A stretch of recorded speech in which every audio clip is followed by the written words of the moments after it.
పాకిస్తాన్ లాంటి దేశాన్ని, బంగ్లాదేశ్ లాంటి దేశాన్ని ఒక 1,00,000 మంది చచ్చిపోతే వాళ్ళకి ఏం డిఫరెన్స్ ఉండదు. కాబట్టి వీళ్ళ కొత్త టెక్నాలజీస్, వీళ్ళ అస్త్రాలన్నీ వాళ్ళకి ఇచ్చి మన మీద ప్రయోగం చేసి వాళ్ళ యొక్క మార్కెట్ పెంచుకునే దిశగా వాళ్ళు ప్రయత్నాలు చేస్తున్నారు, చైనా కానీ అమెరికా కానీ. సార్ ఇంకొకటి, మౌలానా మహమూద్ మదానీ స్టేట్మెంట్ ఇచ్చాడు, there supreme court and centre are undermining minority rights అని.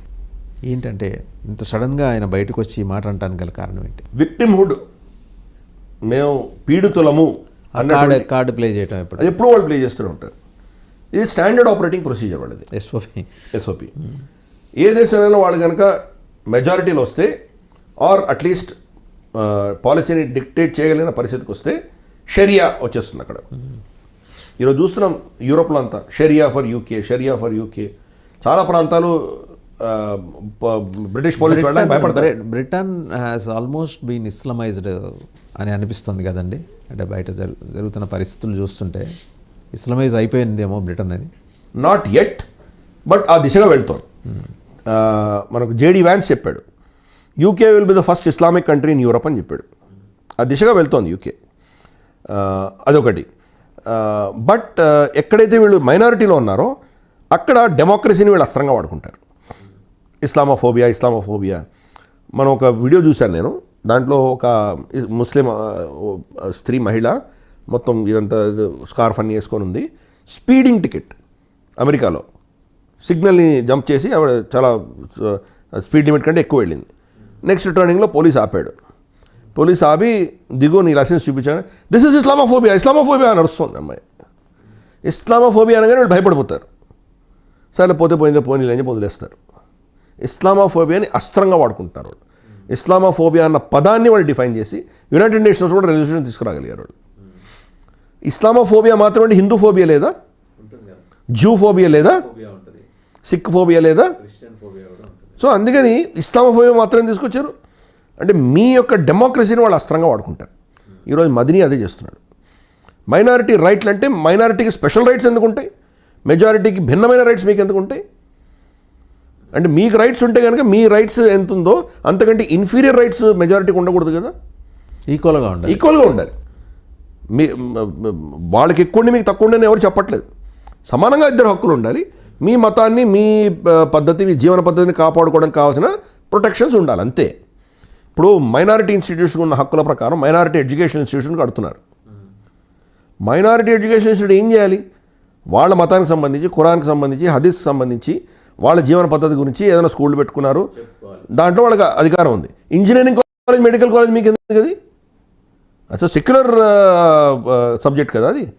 న్యూక్లియర్ ఫిజిక్స్ నేర్చుకునేవాడు, ఇంకేదో మెడిసిన్ నేర్చుకునేవాడు, వాడు ఇస్లామిక్ పద్ధతి ఒక ప్రైవేట్ మైనారిటీ ఇన్స్టిట్యూషన్స్లో వచ్చిన వాడికి వాడి క్వాలిటీ లేకపోతే వాడి దగ్గర చికిత్స చేసుకోవడానికి ఎవరైనా సిద్ధంగా ఉంటారా? అంటే ఎట్లా దీన్ని తీసుకొచ్చారో, ట్విస్ట్ చేశారో మనం చూసాం. మైనారిటీ రైట్స్ ఎలా ట్విస్ట్ చేశారో చూసాం మనం. అందుకని ఇప్పుడు హిందువులు అజిటేట్ చేస్తున్నారు. వాళ్ళ హక్కులు తీయమని మేము చెప్పట్లేదు, కానీ వాళ్ళకి సరి సమానంగా మాకు ఉండాలి. రైట్ టు ఎడ్యుకేషన్ యాక్ట్ తీసుకుందాం. ఒక్క హిందూ ఇన్స్టిట్యూషన్స్ మాత్రమే 25% ఫ్రీగా విద్యార్థులకు చెప్పించాలి. మైనారిటీలు ఏం తప్పు చేశారు? వాళ్ళేం గొప్పతనం వాళ్ళకి ఉంది? వాళ్ళ గొప్పతనం ఏంటి వాళ్ళది? Christian education institutions, Islamic education institutions చిన్న అమెండ్మెంట్ తీసుకురావచ్చు ప్రభుత్వం. ఈ మైనారిటీ ఎడ్యుకేషన్ ఇన్స్టిట్యూషన్స్లో కూడా 25% ఆ కమ్యూనిటీకి చెందినటువంటి పేద విద్యార్థులు ఉచితంగా చెప్పండి, తీసుకురండి. ఏదో సెయింట్ ఫ్రాన్సిస్ జేవియర్ మీ పేరు మీద కాలేజ్ ఉంది, సెయింట్ జేవియర్స్ ఏదో లోయలా కాలేజ్, దాంట్లో 25% క్రిస్టియన్స్, పేద దీనికి బిలో పావర్టీ లైన్ ఉన్నటువంటి క్రిస్టియన్స్కి ఉచితంగా చెప్పించమని దాంట్లో అమెండ్మెంట్ తీసుకురండి. హిందువులకి ఇవ్వకండి, మీ వాళ్ళకి ఇచ్చుకోండి. అప్పుడు ఏమవుతుందంటే కాస్టింగ్ ఈక్వల్ అవుతుంది. గతంలో వీడు 100 రూపాయలు ఛార్జ్ చేసేవాడు, వీడు 100 రూపాయలు ఛార్జ్ చేసేవాడు. వీడి మీదేమో నువ్వు 25% ఫ్రీగా చెప్పమని సరే వీడు 125 ఛార్జ్ చేస్తున్నాడు, వీడేమో ఇంకా 100 ఛార్జ్ చేస్తున్నాడు. కాబట్టి కాంపిటీషన్లో వీడు వెనక్కి వెళ్ళిపోయాడు కదా. ఇప్పుడు వీడికి కూడా నువ్వు అదే తీసుకొచ్చావంటే మీ కమ్యూనిటీకి సంబంధించిన వాళ్ళని మైనారిటీకి 25% మీరు ఫ్రీగా చెప్పాలి అని వస్తే ఇద్దరు 125లో వచ్చేస్తారు, సమానం అవుతుంది. అందుకనే మనకు లింగాయత్స్ ఏం చెప్తున్నారు, మేము హిందువులే కాదంటున్నారు. వాళ్ళ ఎడ్యుకేషన్ ఇన్స్టిట్యూషన్ అన్నీ సఫర్ అవుతున్నాయి. అందుకని మైనారిటీలు అంటే కనీసం ఇది బెనిఫిట్ వస్తుందని వాళ్ళు దరిద్రమైనటువంటి ఆలోచన వాళ్ళకి వచ్చింది అది. సో అందుకని ఈ మద్నీ లాంటి వాళ్ళు దీన్ని వెపనైజ్ చేస్తున్నారు. అంటే judiciary was functioning under government pressure అనే మాట వాడాడు. సో జ్ఞానేష్ కుమార్ కూడా వీళ్ళు అదే చెప్తున్నారు కదా, మోదీ యొక్క తొత్తు అని చెప్తున్నారు వాళ్ళు. సో వీళ్ళు ఏంటంటే ఇన్స్టిట్యూషన్స్ మీద ఎవరికీ గౌరవం లేదు. కనీసం తేజస్వి యాదవ్ను తర్వాత మనకు వాళ్ళ ఆర్జేడీ కనీసం హుందాగా ఒప్పుకున్నారండి. మేము ఓడిపోయాం, ఓకే ఫైన్, ప్రజల తీర్పుని ఒప్పుకున్నారు వాళ్ళు. కాంగ్రెస్ ఒప్పుకోవడానికి సిద్ధంగా లేదు. ఓట్ చోరీ అంటే మన ఇన్స్టిట్యూషన్స్ భ్రష్టు పట్టించాలి, ప్రజలలో ఇన్స్టిట్యూషన్ మీద ఉన్నట్టు గౌరవం తీసేయాలి, అంటే ఒక హెట్రెడ్ క్రియేట్ చేయటం, అంటే అరాచకం సృష్టించాలి దేశంలో. మనకు election commission independent body, courts independent body, అలాగే మనకు కొన్ని కమిషన్స్ ఉన్నాయి, అవన్నీ కూడా ఇండిపెండెంట్ బాడీస్. అవన్నీ వీటన్నింటినీ భ్రష్టు పట్టించాను. ఎందుకంటే వాళ్ళ నెరేటివ్ వాళ్ళు చెప్పింది కానీ వినకపోతే ఎవరినైనా ఏమని అంటారు వాళ్ళు. కపిల్ సిబ్బల్ అయితే మనకు తెలుసు, అప్పుడు ఎంపీగా ఉన్నప్పుడు సుప్రీంకోర్టు చీఫ్ జస్టిస్ మీదే ఇంపీచ్మెంట్ ప్రొసీడింగ్ ఇనిషియేట్ చేయడం ప్రయత్నం చేశాడు. అంటే ఎంత గుండాగర్ది అది. నాకు కాకుండా నువ్వు జడ్జిమెంట్ ఇవ్వవా, నా సపోర్టింగ్గా జడ్జిమెంట్ ఎలా ఇవ్వాలో వీళ్ళే చెప్తారు. వీళ్ళు కనుక లేచి ఫలానా కేసు మీరు తీసుకోండి అంటే వాడు తీసుకుని తీరాలి. ఏ జడ్జికి అంత దమ్ము లేదు వీడు చెప్పింది కాకుండా వేరే ప్రయారిటైజ్ చేయడానికి. ఇప్పుడు ఏదో కరెంట్ చీఫ్ జస్టిస్ ఆయన ఏదో ఒక రూల్ పాస్ చేశారని వింటున్నాము, చూద్దాం ఇంప్లిమెంటేషన్ ఎలా అవుతుందో. విఐపి ట్రీట్మెంట్ లేదు అంటున్నాడు ఆయన, లెట్ us హోప్. అలాగే ఎన్జేఏసీ కూడా తీసుకొస్తానని అంటున్నాడు ఆయన. బట్ ఇవన్నీ స్టేట్మెంట్స్ నాకు లాభం లేదు, I need to see action on the ground. జ్యుడిషియరీని వీళ్ళు కంప్లీట్గా వాడుకున్నారు. అర్ధరాత్రి తీస్తా స్థితుల వాది కోసం బెయిల్ ఎలా ఇస్తున్నారు వాళ్ళు. చీఫ్ జస్టిస్ ఏదో కల్చరల్ ఫంక్షన్లో ఉంటే 2 సార్లు ఫోన్ వస్తుంది, ఆయనేమో రిజిస్ట్రార్ ఆఫీస్కి వెళ్ళి ఫోన్ చేసి ఓపెన్ చేయమంటాడు ఆయన. 10:30-11 గంటలకు వాళ్ళు ఓపెన్ చేస్తే అర్ధరాత్రి 12 గంటలకు బెయిల్ వస్తుంది. ఆమె స్పెషల్, ఆమె ఎందుకు వచ్చింది ఆవిడకి? అంటే వీళ్ళు విఐపి లాయర్స్ అందరూ ఎలా దీన్ని కంట్రోల్ చేశారో మనం చూసాం. లాబీ చేస్తున్నారు. మొత్తం జ్యుడిషియల్ వాళ్ళ కంట్రోల్లో ఉంది, అది వాళ్ళ గుప్పిట్లో ఉంది అది. కాబట్టి ఆ పరిస్థితి ఈరోజు ఎందుకు వచ్చింది?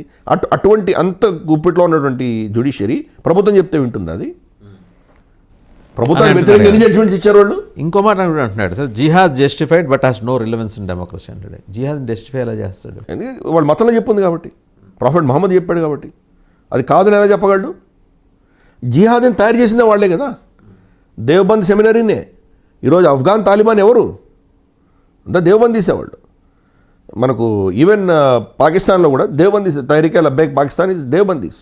ఈ దేవబందీ, బరేల్వి, ఈ 2 సెగ్మెంట్సే ఈరోజు ఆఫ్ఘనిస్తాన్ పాకిస్తాన్లో ఉన్నటువంటి మోస్ట్ పవర్ఫుల్ ఫోర్సెస్ ఈ 2. సో జిహాద్ తప్పు అని ఎలా చెప్పగలడు? భారతదేశంలో డెమోక్రసీలో కూర్చున్నాడు కాబట్టి ఇక్కడ జిహాద్ గురించి మాట్లాడితే వాడిని బొక్కలో పెడతాం మనం. అందుకని డెమోక్రసీలో ఇర్రెలవెంట్ అని చెప్తున్నాడు, గేమ్ ఆడుతున్నాడు, అంతకుమించి ఇంకేం లేదు. నరంలో జీర్ణించుకున్నటువంటి ఆ జిహాదీ మనస్తత్వం బయట పడుతుంది కదా వాళ్ళది. సో హుందాగా మన ఇక్కడ ఉన్నటువంటి ఇన్స్టిట్యూషన్స్ని గౌరవించడం అన్నది వీళ్ళకి చేత కాదు, దేనైనా అస్త్రంగా వాడతారు వాళ్ళు. అందుకని ఇస్లామోఫోబియా అనడం, మైనారిటీ రైట్స్ అనడం, minority rights at any cost. మిగతా మీరు అందరూ మెజారిటీ చచ్చినా మాకేం అక్కర్లేదు. వాళ్ళేమో రోజుకి 5 సార్లు ప్రాఫిట్ అల్లానే ఉన్నాడు, అల్లా కాక ఇంకెవరు లేరు, అందరూ ఫాల్స్ గాడ్స్ అని రోజు అజాన్లో అన్ని మైకుల్లో మీరు మస్జిద్లో అరవచ్చు. కానీ సంవత్సరం ఒక రోజు రామనవమి రోజు మీ మస్జిద్ ముందు నుంచి ప్రొసెషన్ తీసుకెళ్తే రాళ్ళు వేసి కొడతారా? సో యూ కెన్ అండర్స్టాండ్, దాన్ని వెపనైజ్ చేస్తున్నారు. మనలో ఉన్నటువంటి ఈ సభ్యత, సంస్కృతి, మనకు ఉన్నటువంటి టాలరెన్సు, మనం చట్టం పట్ల ఉన్నటువంటి గౌరవం, ఇవన్నీ చేతకాంతరంగా చూస్తున్నారు, వీటిని చూస్తున్నారు. వాళ్ళు అదే చేస్తున్నారు, క్రిస్టియన్స్ అదే చేస్తున్నారు. అదేదో తమిళనాడులో ఒక గ్రామంలో వాళ్ళు మెజారిటీ ఉన్నారు, వాళ్ళేమో అక్కడ ఒక మైదానంలో ఉచిత అన్నం సరఫరా వాళ్ళు అందరికీ అన్నదానం చేద్దామని పెట్టడానికి వీలు లేదు. ఇక్కడ మేము క్రిస్మస్ రోజో మనకు గుడ్ ఫ్రైడే రోజు మేము పూజలు చేసుకుంటాం కాబట్టి ఇక్కడ మీరు హిందువులు రావడానికి వీల్లేదన్న. అది పబ్లిక్ పార్క్, అది కోర్టుకి వెళ్తే మీరెవడు చెప్పడానికి వాళ్ళు చేసుకోమని చెప్పారు. అయినా వాళ్ళు పర్మిట్ చేయట్లే, వాళ్ళు జడ్జిమెంట్ వచ్చినా వాళ్ళని పర్మిట్ చేయలే. సో అందుకని వాళ్ళ మైనారిటీ స్టేటస్ని వెపనైజ్ చేసుకుంటున్నారు.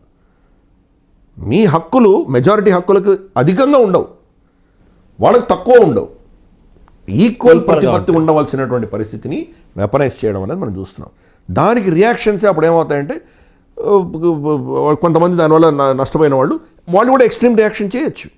ఫర్ ఇన్స్టెన్స్ ఈరోజు యూకేలో బర్న్డ్ మాస్క్స్ అని చెప్పేసి వీళ్ళు తెల్లవాళ్ళు అజిటేషన్ చేయడం మొదలు పెడుతున్నారు. ఈ ముస్లిమ్స్ అని డిపోర్ట్ చేసేయండి, మాకు అక్కర్లేదు అని. డొనాల్డ్ ట్రంప్ ఏం చేస్తున్నాడు, ఆ రహమతుల్లా ఇద్దరిని చంపినందుకు, నేషనల్ గార్డ్స్ని చంపినందుకు ఆఫ్ఘనిస్తాన్ నుంచి మొత్తం వీసాలు బ్యాన్ చేశాడు, మొత్తం ఆపేశాడు కదా. ఆపేసి gone to an extremity that third world countries అన్నిటి మీద చేస్తానంటున్నాడు, స్కానింగ్ పెట్టాలనుకుంటున్నాడు. 15th August 2021లో అమెరికాతో పాటు వచ్చినటువంటి జో బైడెన్ హామీలో వచ్చినటువంటి ఆఫ్ఘన్లందరినీ మళ్ళీ వెనక్కి పంపిస్తానంటున్నాడు. సో అందుకని ఈ ఎక్స్ట్రీమ్ రియాక్షన్ ఎందుకు వస్తుంది? మీరు ఈ డెమోక్రటిక్ ఇన్స్టిట్యూషన్స్ని భ్రష్టు పట్టించడం, దాన్ని వెపనైజ్ చేయడం చేస్తున్నారు కాబట్టి రియాక్షన్ ఇంకో ఎక్స్ట్రీమ్లో ఉంటుంది. ఎక్స్ట్రీమ్ రియాక్షన్ చేయవలసిన అవసరం లేదు, కానీ మీరు కవ్వించింది ఎవరు? మీరే కదా. ఈ మదిని లాంటి వాళ్ళు చేయడం వల్లనే ఏ ప్రాబ్లమ్స్ వస్తున్నాయి. అతను దేవబంద్ సెమినరీకి సంబంధించినటువంటి వ్యక్తి. అందుకని ఈ ప్రాబ్లమ్స్ మనకు ఉన్నాయి. కానీ నిజంగా చూస్తే ఈ దేశంలో మెజారిటీ ముస్లిమ్స్ ఈ జీవన స్రవంతిలో నడిచిపోతున్నారు, నార్మల్గానే ఉన్నారు. కాబట్టి ఇన్స్టిట్యూషన్ మీద గౌరవం ఉంది, ఓట్లు వేస్తున్నారు. సరే, వాళ్ళు మతపరంగా బీజేపీకి ఓటు వేయకపోవచ్చు, వాటెవర్, స్టిల్ ఈ డెమోక్రటిక్ సిస్టమ్ని వాళ్ళు గౌరవిస్తూనే ఉన్నారు, అసిమిలేట్ అయిపోయి ఉన్నారు. కాబట్టి అటువంటి వాళ్ళని మళ్ళీ ఇట్లాంటి వాళ్ళు, వీళ్ళు ఓవైసీ లాంటి వాళ్ళు దాన్ని ఏదో విధంగా రెచ్చగొట్టి వాళ్ళని పోలరైజ్ చేసి ఓటు బ్యాంకులుగా తయారు చేసుకోవడానికి వీళ్ళు ప్రయత్నాలు చేస్తారు. అఫ్కోర్స్ ఈయన పొలిటికల్ పార్టీ కాదు, కానీ బట్ స్టిల్ దేవబంద్ యొక్క వర్చస్సు మెయింటైన్ చేసుకోవాలంటే ఎక్కడో ఒక దగ్గర జిహాదు ఇవన్నీ చెప్పుకోవాల్సి వస్తుంది. అంతకుమించి ఇంకేం లేదు. బట్ ఎస్, కొన్ని అంశాల్లో కనుక ఇవి మన దేశ సార్వభౌమత్వానికి, మన సమగ్రతకు, మన భవ్యతకు ఏమైనా ఇబ్బంది కలిగేటువంటి విషయాలు వస్తే కనుక rule of law should apply. చట్టం ఏం చెప్తుందో దాన్ని ఫుల్గా అప్లై చేయాలి. దాన్ని ఎలక్టోరల్ పాలిటిక్స్ ఆధారంగా, ఓట్ల ఆధారంగా వాళ్ళని అపేక్షిస్తే మాత్రం చాలా డేంజర్ అది. అందుకని చట్టం చట్టంగానే ఉండాలి. తప్పు ఎవరు చేసినా వాళ్ళ మీద కఠినంగా శిక్షించాలి. ఆసారాం బాబు ఈరోజు జైలు నుంచి బయటికి రాలేదు. ఆయన రామ్ రహీం వచ్చేసి ఇంతవరకు బయటికి రాలేదు. గుర్మీత్ రామ్ రహీం ఇంతవరకు బయటికి రాలేదు. రేప్ కేసులో ఇరుక్కున్నారు ఇద్దరు. సో హిందూ వీళ్ళ మత పెద్దలు, తర్వాత ఈ పీఠాధిపతులని అంత కఠినంగా శిక్షిస్తున్నప్పుడు జయేంద్ర సరస్వతిని జైల్లో పెట్టారు. మదిని ఎందుకు జైల్లో పెట్టకూడదు? కాబట్టి క్లారిటీ ఉండాలి ప్రభుత్వాలు. ఓటు బ్యాంకుల కోసం, వాళ్ళ ఓట్ల కోసం కనుక మీరు చట్టాన్ని మీ ఇష్టం వచ్చినట్టు మీరు దాన్ని వాడుకుంటే దాని రిపర్కషన్స్ చాలా దారుణంగా ఉంటాయి. మళ్ళీ ఏదో గొడవలు అవ్వడము, మైనారిటీస్ వ్యతిరేకంగా కొన్ని జరగడం, ఇవన్నీ ఎందుకు? దాన్ని రెచ్చగొట్టాల్సిన అవసరం లేదు. అందరూ ఈ దేశ పౌరులయాన్ని గౌరవించిన రోజు it's different approach. Arif Mohammad Khan గారు ఉన్నారు, మనకి ఏపీజే అబ్దుల్ కలాం గారు ఉన్నారు. అసలు ఈరోజు మన దేశం ఇంత పటిష్టంగా ఆపరేషన్ సింధూర్లో ఎదుర్కోగలిగామంటే ఆయన అబ్దుల్ కలాం గారు చేసినటువంటి మిజైల్ మ్యాన్ ఆఫ్ ఇండియా, ఆయన టెక్నాలజీ ఈరోజు మన ప్రొటెక్ట్ చేసింది. సో దేశభక్తులైనటువంటి అద్భుతమైనటువంటి మైనారిటీస్ చాలామంది ఉన్నారు మన దేశంలో. కానీ మేము మైనారిటీలు, మా ఐడెంటిటీ చాలా ఇంపార్టెంట్, దేశం కొట్టుపోయినా మాకు పర్వాలేదు అన్నటువంటి ఈ మదిని లాంటి వాళ్ళు ఉంటారే, వాళ్ళతో మనం చాలా కేర్ఫుల్గా ఉండాలి. Right sir, thank you Giridhar garu, thank you very much. So చూసాం కదా, అంటే చాలా వాస్ట్ సబ్జెక్ట్ మాట్లాడింది గిరిధర్ గారు, ఎక్స్ప్లెయిన్ చేసింది, ఎలాబరేట్ చేసింది. మనం ఇన్ఫ్యాక్ట్ పోరాడుతున్నది పాకిస్తాన్తో కాదు, బంగ్లాదేశ్తో కాదు, ఆ ప్లాట్ఫామ్ నుంచి వెనక నుంచి నడిపిస్తున్న G2 దేశాలు. G2 కొత్తగా ఉండొచ్చు, ఒకటి అమెరికా, ఇంకోటి చైనా. వాళ్ళ ప్రాధాన్యాలు అండ్ వాళ్ళ ఎసెట్స్ అక్కడ ఉండటం కారణంగా అనివార్యంగా వాళ్ళు అక్కడికి వచ్చి ఏ మునీర్ భుజం మించి, ఇటు యూనస్ భుజం మించి మన మీద యుద్ధం చేస్తున్నారు. మనం అది గమనించాలి. అండ్ ఒకటి, రెండో అంశానికి వచ్చేప్పటికీ మన హమాస్ వచ్చి అక్కడ కూర్చుంది అంటే కారణం మునీర్ పిలిస్తే తప్పించి వాళ్ళు రారు. సో పిలిపించి చేస్తున్న దాని వెనక ఏంటంటే రేపొద్దున మునీర్కి ఒక జస్టిఫికేషన్ కోసం, వాడేదో చేసుకుంటే మాకేంటి సంబంధం అని చెప్పడానికి కోసం ఈ నాటకం అయితే మునీర్ ఆడుతున్నాడు. మునీర్ నాటకం ఆడటం వెనకాల ధైర్యం లేదు, భయం ఉంది. మనం ఎటు నుంచి వచ్చి ఎట్టి కొడతామని చెప్పేసి. చికెన్ నెక్ మీద యుఎన్ఎస్ చేసిన ప్రకటన తర్వాత మనం రెండు వైపులా బంగ్లాదేశ్ని చుట్టుముట్టి మన సాయుధ బలగాలని అక్కడ మోహరింపు చేసిన విషయం కూడా గిరిధర్ గారు ప్రస్తావన చేశారు. అండ్ మదాని లాంటి వాళ్ళు చివరిలో ఈ జిహాద్ ప్రస్తావన తీసుకురావడం ఏంటంటే, కొంత ప్రశాంతంగా పారే నదిలో గులకరాయి వేస్తే అది కొంచెం ఆ నీటి ప్రవాహం అల్లకల్లలో